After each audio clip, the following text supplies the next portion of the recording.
This is the story of a woman who murdered her own son just so she could look young again, wear what she wanted, and express herself without anyone judging her. Was her action justified, or was this just way too far? Stick with me as we dive deeper into this chilling case. Welcome to True Crime OCS, where we dive deep into chilling real-life mysteries, unsolved cases, and the darkest corners of true crime. Subscribe and hit the notification bell for more gripping stories and in-depth investigations. February 12th, 2022, a Saturday. While most families in the town of Willowshade were preparing for Valentine's weekend, buying chocolates, planning dinners, one house at the edge of Sycamore Street was about to become the scene of something far darker. To the outside world, Willowshade was just another sleepy town, nestled somewhere in the folds of rural Oregon. A place where front yards were tidy, curtains were always drawn at night, and no one expected evil to live next door. In a modest two-story home lived 17-year-old Rishi Kapoor Smart, reserved teen with a strong sense of morality. He lived alone with his mother, Meera Kapoor, a well-groomed, soft-spoken woman who'd been a widow for almost a decade. She was known around the neighborhood for her crisp saris, bold eyeliner, and devotion to evening yoga. That morning, something odd happened. Meera left the house early, telling neighbors she had a badminton game at the rec center. Alone, at exactly 9:34 a.m. Meera called emergency services. Her voice trembling, she told them she had just returned home and found her son, dead, hanging. A suicide, she insisted. Paramedics rushed to the scene. Rishi's lifeless body was discovered in his bedroom. But even the first responders, hardened by years of tragedy, sensed something wasn't right. His legs were tied together with twine, a scarf wrapped tightly around his neck, not in a loop, but pulled hard, almost like a garrote. And most unnervingly, the expression on Meera's face wasn't grief. It wasn't shock. It was neutral. The room felt staged, the story felt rehearsed, and as investigators began picking apart the details, they quickly realized this wasn't a suicide, it was a performance. And behind it was a woman hiding more than anyone could have imagined. At first, it looked like a grieving mother in shock, but the more detectives spoke to Meera Kapoor, the more they noticed she wasn't breaking down. She wasn't even blinking. Detective Jason Whitmore, lead on the Willowshade case, had been on the job for over 15 years. He'd seen mothers wail, collapse, scream, even lash out when told their child was gone. But Meera? She sat perfectly still at her kitchen table, sipping tea someone had made for her. No tears, no questions, just calm silence. She repeated the same story word for word. I left at 7:45 for the rec center. Rishi was in his room. He didn't say much. I came home at 9:30, found him hanging. I think he must have done it because of stress. But here's the thing, she never asked to see his body. Never asked how he died, never even asked where they were taking him. Whitmore later recalled that moment in his report. It was like talking to someone about a stranger, not her own son. By Monday, the coroner's report landed on the detective's desk. The findings? Damning. Cause of death? Manual strangulation, not hanging. Time of death? Between 8 o'clock and 8:30 IEME. Right when Meera claimed she was at the rec center. Notable details: ligature marks on legs tied post-mortem. This wasn't suicide, it was homicide. And whoever killed Rishi tried to make it look like he took his own life. Badly. Detectives dug deeper. CCTV footage from the rec center showed Meera arriving at 9:06 IEM, not 7:45 like she claimed. And here's the kicker. She didn't enter the building until 9:19 IEM. For over 10 minutes, she sat in her car, staring blankly at the dashboard. The time gap between 8 o'clock and 9 o'clock, prime time for the murder, was now a glaring red zone. And then came the call logs. Between 7:52 and 9:11 a.m., Meera hadn't called anyone. No texts, no social media activity, just dead air. Except for one thing, a note scribbled in her planner for that day. Don't forget to wipe door handle. It didn't make sense at first, but later it would become a key detail in the case. As news spread, neighbors started whispering. They fought a lot lately. Rishi was strict about how she dressed. He used to scold her like a parent. One neighbor even said they overheard an argument just 2 nights prior. Rishi yelling something like, "You're my mother, dress like one." Suddenly, a new picture emerged. Not of a warm mother-son bond, but of 2 people caught in a cold, silent war. And Mira?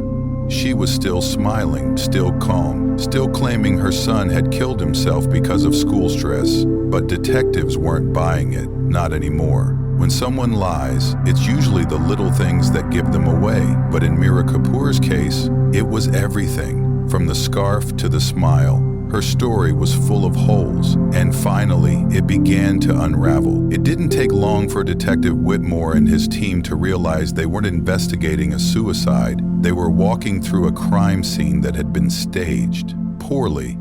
Rishi's room was disturbingly pristine. Too clean. No signs of a struggle. No overturned furniture, no bruises on his arm suggesting a fight. But then there were the contradictions.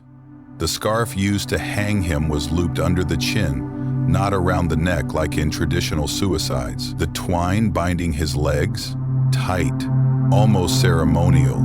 No one ties their own legs before suicide.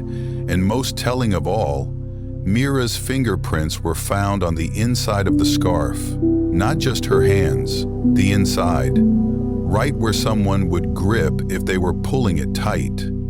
Then came the results from the forensics lab.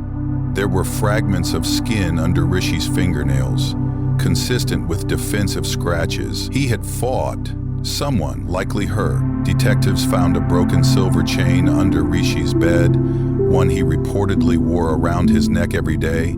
It wasn't listed among his personal items in Mira's initial statement.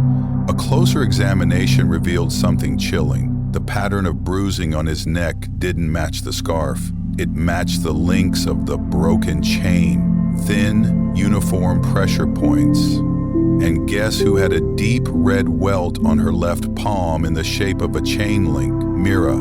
She told police it was from a cooking burn, but the wound? It had fine indents like it came from gripping metal, hard. On February 17th, 5 days after the murder, Mira was brought in again, this time not as a grieving mother. As a suspect, detectives pressed harder, walking her through her timeline minute by minute. You said you left at 7:45, you were seen arriving at 9:06. Where were you for 81 minutes? She blinked, paused, smiled. Traffic, she said. On a Saturday? Yes, there was construction, but there was no construction. And then came the slip. Detective Whitmore placed the silver chain on the table. Funny thing, we found this under Rishi's bed. Looks like it snapped. Know anything about that? Her expression twitched, just for a second, and that was it. She asked for water, they gave her water, she took a sip, and then she whispered, "He called me a whore." That whisper was enough. Detectives paused, sat back, let the silence do the work. "I didn't mean to kill him," she finally said. "He was so angry, every day, always watching, judging. He told me to stop wearing eyeliner, told me I embarrassed him." Tears finally came, but not for Rishi, they were for herself. She admitted they argued that morning, that Rishi had told her she looked like a bar dancer, that she wasn't fit to be his mother, that she had grabbed his chain in rage. "He shoved me first," she said. "I just pulled. I didn't know it would go that far." But detectives weren't convinced. The binding of his legs, the stage scene, the badminton alibi, it all pointed to premeditation. Maybe not of murder, but certainly of cover-up. On February 18th, Mira Kapoor was officially arrested for the murder of her son. The town of Willowshade went into collective shock. People remembered her waving from her garden just days earlier. Now she was in an orange jumpsuit. No longer the elegant widow, Now the woman who killed her only child. When asked why she murdered her only son, Mira Kapoor didn't mention money, or revenge, or self-defense. She didn't talk about abuse. What she said left the entire room stunned. During her third interview, when the full weight of the case had finally cornered her, Mira sat across from Detective Whitmore in that cold interrogation room and said, "He didn't want me to wear a bindi." Silence. "Excuse me?" the detective asked. She repeated herself. "He said I wasn't allowed to wear a bindi anymore. He said I was trying to look like a teenager, that I'd look like a disgrace. But it's who I am. I'm a woman. I'm still alive." To most, it sounded delusional, shallow even, but for Mira, this wasn't about just a dot of pigment on her forehead. It was about control, and the son who, she claimed, had taken too much of it. As investigators peeled back the layers of Mira's past, a troubling family dynamic emerged. Rishi had reportedly become the man of the house after his father died when he was just 10. Family friends said he was mature beyond his years, handling bills, managing his mother's medication, even choosing what groceries to buy. Detectives later described the confession as one of the most chilling they'd ever witnessed, not because of what she said, but how calmly she said it. A court-appointed psychiatrist, Dr. Shalini Vora, conducted multiple sessions with Mira after the confession. Her diagnosis? Narcissistic traits with covert aggression, bordering on histrionic personality disorder. Mira did not see herself as a murderer. She saw herself as a victim. Dr. Vora testified during the trial. She believes Rishi provoked her by denying her identity, that in killing him, she reclaimed power she felt was stripped away for years. What baffled many was the total absence of guilt. She never once said, "I wish I hadn't." She never said, "I miss him." She said, "I'm finally free." Detective Whitmore gave a press conference following the confession. This wasn't just a crime of passion. This was a long-simmering psychological implosion. A mother who turned her rage inward for years until one day it turned outward and destroyed the one person she should have protected above all. He paused, looked directly into the cameras. Mira Kapoor showed no signs of repentance, said prosecutor Linda Matthews. Her confession, chilling in its coldness, speaks to a deep, dangerous psyche that no law can change. The prosecutors painted a picture of a woman who didn't just kill her son in a fit of rage. She took his life as retribution for years of control. Rishi, in their eyes, had become the tool of her oppression, a constant reminder of the identity she had lost, and ultimately, a barrier to the identity she sought to reclaim. On the other side, defense attorney Richard Hayes painted a different picture of Mira. He didn't deny the murder, but argued that Mira was a victim, too a victim of years of psychological torment. He suggested that Mira's desperate need for self-expression had been stifled by a controlling son who demanded she conform to his strict ideals. He didn't downplay the crime, but he pleaded for leniency.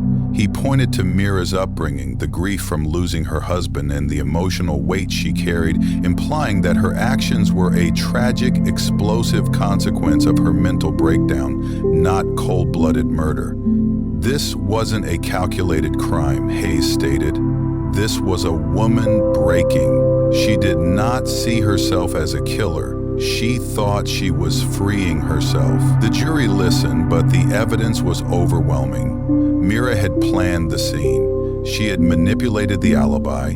She had executed the crime methodically, and no amount of background could change that. After days of deliberation, the jury returned to the courtroom. The room fell silent as the foreman stood. We find the defendant, Mira Kapoor, guilty of second-degree murder. A wave of shock rippled through the courtroom. The charge was unexpected. Many expected first-degree murder, with her premeditation, the severe manipulation of the scene, and the lack of remorse. But the jury had found that Mira's state of mind at the time of the murder showed a lack of true premeditation. only the collapse of a fractured mind. She was sentenced to 25 years in a state prison.